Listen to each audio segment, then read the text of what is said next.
Hello guys, Carl nga pala to ng ICTV at sa video na to pag-uusapan natin ang 5 second-hand cars para sa mga first-time drivers. So kung first-time driver ka pa lang, first car mo, una mong kotse, pwede mo makonsider na bilhin itong mga nasa listahan natin. Mga basic na kotse lang na sa tingin ko ay bagay na bagay para sa mga first-time drivers. Lahat ng kotse na babanggitin ko dito sa video na to ay available dito sa IC Cars. Kung may nagustuhan kayo dito sa mga models na nabanggit namin, chat nyo lang ako dito sa page ng IC Cars PH. Message nyo kami directly sa page. Huwag na natin patagalin, simulan natin sa number 1. Number 1, meron tayong Toyota Vios 2017. So bagay na bagay ito talaga sa mga first time drivers. Yan, para matuto kayo ng walang sakit sa ulo. 1.5 liters, sobrang tipid para sa isang sedan. Ito po ay 2017 Toyota Vios G. Automatic transmission. So kung naghahanap kayo talaga ng sedan na swak talaga sa budget nyo, ito, marirecommend ko talaga tong Toyota Vios G. Ang specs niya, automatic transmission, ang fuel gas, color alumina jade metallic. Ang tinakbo lang nito ay 59,666 kilometers. So first owner to, meron na siyang RFID, Toyota original head unit, sobrang lamig ng aircon at sobrang linis. Sobrang linis ng interior ng kotse na to. Yan, Vios, pwede mong gawing taxi basically. Madali lang ang maintenance, maraming parts, alam nyo naman yung Vios. Maraming parts yan, nagkalat yung mga parts niyan at sobrang dali i-repair. Kahit sino mekaniko alam tong Vios, kahit saan ka pumunta, may parts. At ito, good running condition at well maintained. Syempre, complete and legal documents. Kung i-consider mo na first car itong Vios, pwede kayong bumili dito sa IC Cars. Meron po tayong mga payment option na pwedeng cash, pwedeng financing. Ang SRP po nitong Vios ay 495,000 pesos. So, ang presyo niya 495,000 pesos. 2017, modelo, under 500,000 pesos. Meron ka ng matibay at maaasahan na sedan. Yan, itong Vios na to, pwede nyong i-cash, pwede ring financing, pwede nyo ring hulug-hulugan yan. Bibigyan namin kayo ng breakdown kung financing ang pipiliin nyo. Chat nyo lang ako dito sa page, dito sa IC Cars. Chat nyo lang ako kung gusto nyo ng breakdown, gusto nyo bilhin ng kotse na to ng hulugan o yung iba pa naming kotse ng hulugan. Pili lang kayo ng mga kotse dito. Ang daming naghahanap ng kotse dito na under 200,000 pesos. Kung yung budget nyo under 200,000 pesos, or under 250,000 pesos. Konti pa lang po yung available units namin under 200,000 pesos. Bihira na nga po yung under 250,000 pesos. 250,000, 300,000 pataas. Kung yun yung budget nyo, 250,000 pataas, at gusto nyo na yung mga models na ganito, 2014, 2015, 2017, 2019, 2020 model, yung mga ganun, kasi hindi na namin nire-risk yung mga lower year models, yung mga mabababang year na, yung mga 2010 and below unit. Una-una po kasi mataas yung cost ng maintenance. Kapag alam nyo naman, pag luma na, marami na ring mga parts na papalitan dyan. So mahirap yung maintenance. So para sa customer din at para sa amin, para sa safety nyo din, para hindi masyadong luma yung kotse nyo. Alam ko yung iba sa inyo gusto bumili ng kotse na brand new pero hindi afford ng budget nyo, bumili kayo ng second hand na medyo bago-bago pa. Yan ang i-recommend ko sa inyo. Ang kasalukuyang taon natin ngayon, 2022, pwede kayong bumili ng kotse mga 2020, 2019 model, okay na po yun. Okay na okay pa, hindi pa masyadong nagamit. At batang-bata pa yung mileage. Alam nyo naman, under 100,000, under 80,000 kilometers, or under 80,000 miles, under 60,000 miles, sobrang bata pa ng mga unit na to. Siguro hindi pa nga nakabagyo yung ibang units dito. Hindi pa nakabagyo. Hindi pa nakaakit ng bagyo yung mga unit. Sobrang well-maintained na mga units namin dito. Sobrang quality. Kaya kung bibili kayo ng mga units, kung second hand yung bibilin nyo, hindi nyo afford yung brand new, hulugan ng brand new, mag-add lang kayo ng konti, mag-ipon pa kayo ng konti, konti lang naman yung i-add nyo. 250,000, 300,000, meron na kayong maayos na kotse. At i-make sure ng mga maintenance staff namin dito, mga nagme-maintain ng mga kotse na to dito sa dealership, na maayos yung kotse, na car wash na, nalinis na't lahat-lahat, bago i-turn over sa inyo. Alam nyo na, para sa safety nyo rin, syempre. Nyo naman yung mga sobrang luma na, medyo masakit sa ulo na yan. Ako first hand may experience ako dyan. Danas ko na, pag sobrang lumang model, alam ko na sobrang daming lalabas na mga issue. So medyo napahaba tayo sa explanation natin. Dito naman tayo sa number 2. So isa to sa mga pinakamurang units namin. Speaking of pinakamurang units, Honda Civic LSI, hindi SIR Honda Civic LSI 2000.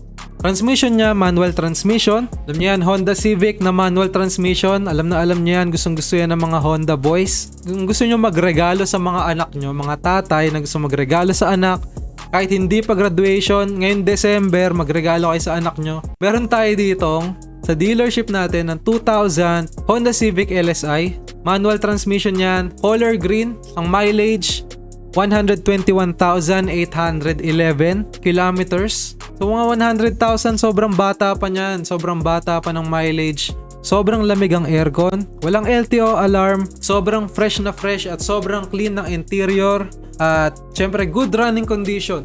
Kahit luma na to, na maintain to, good running condition at complete legal documents talaga. So kung nagtataka kayo ng presyo nito, sobrang murang-mura lang. 225,000 pesos.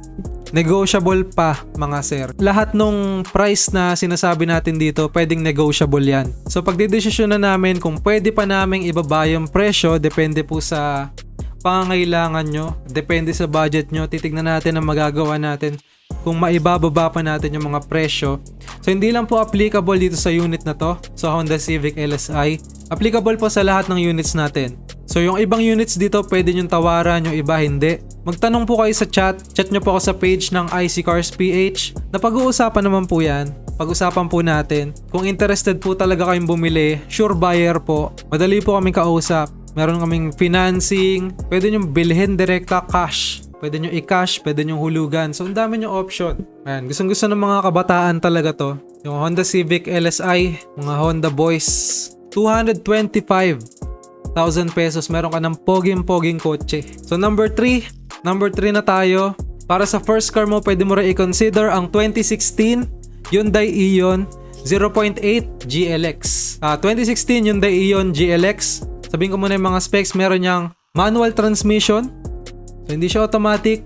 Manual transmission. Mileage, sobrang bata pa. 33,000 lang yung tinakbo nitong kotse na to. Good running condition. Complete legal documents. So kung medyo tight yung bakuran nyo, nakatira kayo sa isang subdivision na medyo makipot yung daan or yung medyo maliit tong Hyundai Eon. Alam naman natin maliit tong Hyundai Eon. Pero sobrang tipid niya sa gas. Yung Mitsubishi Mirage G4, 1.2 liters lang. Yung Wigo, 1.0 liters lang. Yung tinipid niya sa gas, yung displacement niya.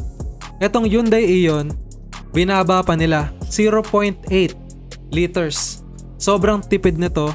Yun nga lang, sakripisyo niya, maliit talaga siya. Para sa first time na magkokotse, pwede nyo itry ito. Sobrang linis, sobrang ganda ng takbo. Kung nagtataka kayo kung itong Eon kaya ba nitong makipagsabayan sa mga akyatan, kayang-kaya naman. Sobrang kayang-kaya nito yung mga akyatan. Kahit 0.8 liters, sobrang tipid, sobrang efficient na nito. Kung meron kayong mga makikipot na kalsada malapit sa inyo, o yung parking nyo medyo masikip, hindi kaya ng mga SUV, hindi kaya ng mga sedan, pwede nyo i-consider to kung medyo nagtitipid kayo sa parking space. Okay, ang SRP nito, yung presyo nito ay 255,000 pesos. Meron ka ng modelong unit, 255,000 pesos. Hyundai Eon 2016. Yan yung number 3 sa spot natin.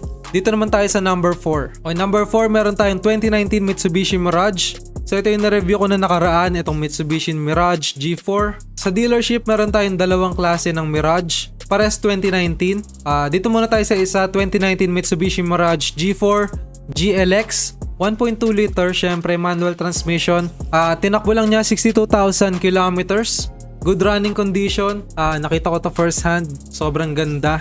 Nakita nyo naman sa review, sobrang ganda. Well maintained. Itong Mitsubishi Mirage na to. Suggested retail price, SRP niya ay 415,000 pesos.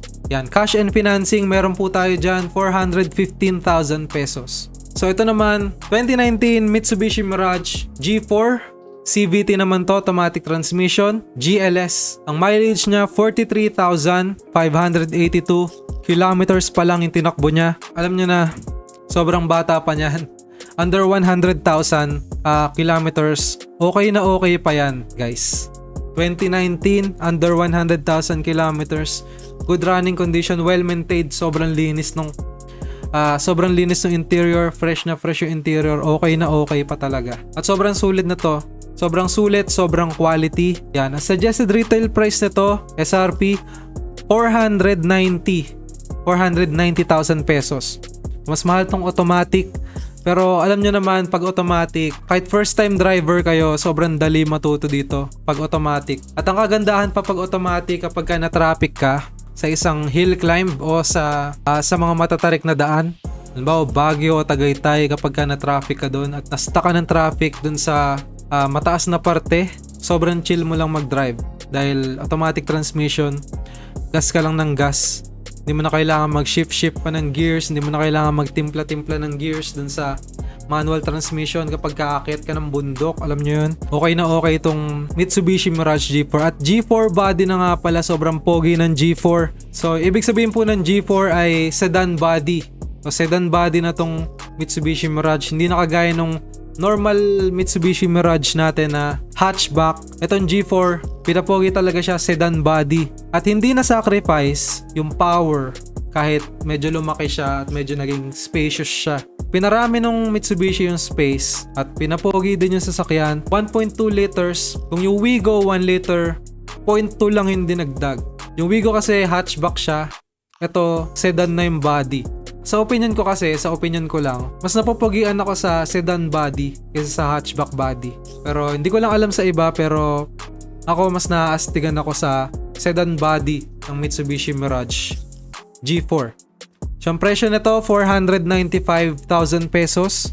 Mitsubishi Mirage G4. At yung panghuli sa listahan natin, yung mga second hand cars na swak sa budget nyo, sobrang quality, at pwedeng-pwede sa mga first-time drivers ay itong 2019 Nissan Almera.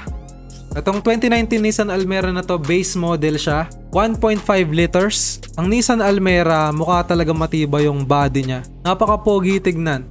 1.5 liter. Manual transmission po ito.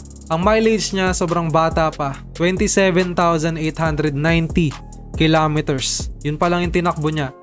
At good running condition. Ang sabi sa amin, talagang well-maintained to. At kitang-kita naman kasi wala pa talagang dumi, walang dungis ito nung dumating sa dealership. Sobrang linis, sobrang well-maintained. Parang hindi pa talaga nagamit. Parang pinang-grocery lang talaga. Parang inikot lang sa grocery, pinang-mall lang. Parang di masyadong ginamit sa long drive. At sa tingin ko, hindi pa to nagamit sa akyatan masyado, akit ng Baguio. Sobrang okay na okay pa kasi yung gulong niya. Sobrang kapal pa ng gulong. At almost brand new. Kung naghanap kayo ng brand new na sedan, kung nag-iisip-isip kayo na bumili ng brand new na sedan, tingin ko mas sulit to. Kasi alam nyo naman yung mga brand new ngayon, di ba? Paglabas mo ng dealership, 30% agad. Labas mo pa lang ng dealership, 20 to 30% ng value nun. Wala na, kinain na talaga ng bangko. 2 years lang, 3 years lang ang pagitan, 2019, Nissan Almera. Sobrang bago pa, sobrang fresh pa. Ang presyo nga pala nito, 425,000 pesos. 425,000 pesos. Okay, meron tayong, para hindi kayo masyadong mahirapan, meron tayong financing at pwede nyo rin i-cash. Kung may pera kayo, pwede nyo i-cash. Kung di nyo kaya i-cash, meron tayong iba't ibang mga options sa financing. Okay? So, chat nyo lang ako kung gusto nyo tong model na to at yung iba pang mga model natin, iba pang mga kotse natin dito. Chat nyo lang ako, sobrang ganda nito. Guys, kailangan yung tignan sa personal para makita nyo talaga yung itsura nitong Nissan Almera na to. Base model to guys, base model, manual transmission. Yan, 425,000 pesos. Nissan Almera 2019. Okay, kung meron pa kayong mga tanong, kung gusto nyo mag-inquire, chat nyo lang ako dito sa page na to, IC Cars PH. Dito sa Facebook page natin, IC Cars PH. Para ma-accommodate kayo ng maayos, mag-chat po kayo dito. Bibigay po namin yung mga contact details namin. Saan po kami matatagpuan, saan nyo po pwedeng makita yung unit, lahat ng mga tanong nyo. Kung napapanood nyo to sa YouTube, punta kayo dito sa Facebook page ng IC Cars PH. At i-accommodate po namin yung mga questions nyo doon. At dyan na po nagtatapos yung video natin. Share nyo po to kung meron kayong kilala na naghahanap ng mga second-hand cars. Kung may kilala kayo, kamag-anak, kapitbahay, mga kaibigan na gustong bumili ng kotse, please po i-share nyo tong video na to para sa kanila. Para makuha din sila ng idea na meron mga second hand na quality cars na alam po namin na hindi sila masyadong masasaktan sa presyo at hindi rin masyadong sasakit yung ulo nila. Mag-follow po kayo at subscribe dito sa page at sa YouTube channel natin. Maraming salamat po. Maraming salamat sa panonood.